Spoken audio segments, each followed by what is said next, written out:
C'est difficile de vendre sa prestation. Ça nécessite, de se mettre en avant, d'aller à la rencontre des gens, d'avoir bien défini les besoins des personnes. Il y a cette sensation, vraiment de faire du racolage, quoi. Mais quelque part, si tu regardes bien, c'est un petit peu comme, Tinder. Ça prend du temps les choses. Le processus commercial prend du temps. Tinder, une fois que tu as matché avec le gars ou avec la nana, tu vas pas arriver au premier café en lui faisant, l'article, en lui disant, «Alors moi, je suis une femme qui aime cuisiner, qui m'occupe de mon chéri, je passe l'aspirateur, j'étends le linge, je suis quelqu'un de drôle, professionnellement, j'ai une bonne activité, je suis stable. Tu veux qu'on se marie?» Non, ça marche pas comme ça dès la première fois. On se rend bien compte qu'il y a un processus d'affiner si nos besoins, l'un et l'autre, peuvent être couverts, s'il y a de la confiance. Et ben, c'est un petit peu pareil quand tu veux vendre ton offre. Je t'invite vraiment à réfléchir à non pas comment tu vas vendre ton truc, un parcours client dans la relation, à savoir être sûr que ça peut matcher. Donc, c'est étudier ta cible. Prendre un rendez-vous, hein. Avoir un premier date, c'est quand même pas mal.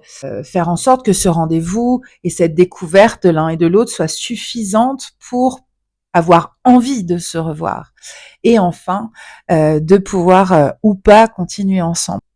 Déculpabilise, détends-toi. Si tu fais quelque chose de super, il n'y a pas de raison que ça ne fonctionne pas. Part du principe que on ne peut pas plaire à tout le monde. Après, ça peut accrocher au niveau d'un feeling entre la personne et toi. Et puis, surtout, te dire qu'en termes de ratio commercial, dans la prospection notamment, en fonction de l'offre sur ton marché, eh bien, il faut que tu comptes à peu près, peut-être 30 appels pour avoir 3 rendez-vous, quoi. Donc, le plus important, c'est de se booster, de s'encourager soi-même. Et puis, si tu as l'occasion de trouver un partenaire qui a la même cible que toi, d'aller rencontrer les entreprises ensemble pour simplement, dans un premier temps, évaluer les besoins.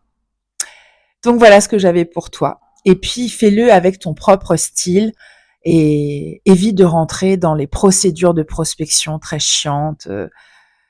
Surtout quand tu t'adresses à des indépendants, des petites entreprises, voilà, les gens, ils aiment de la simplicité quand même. Allez, salut!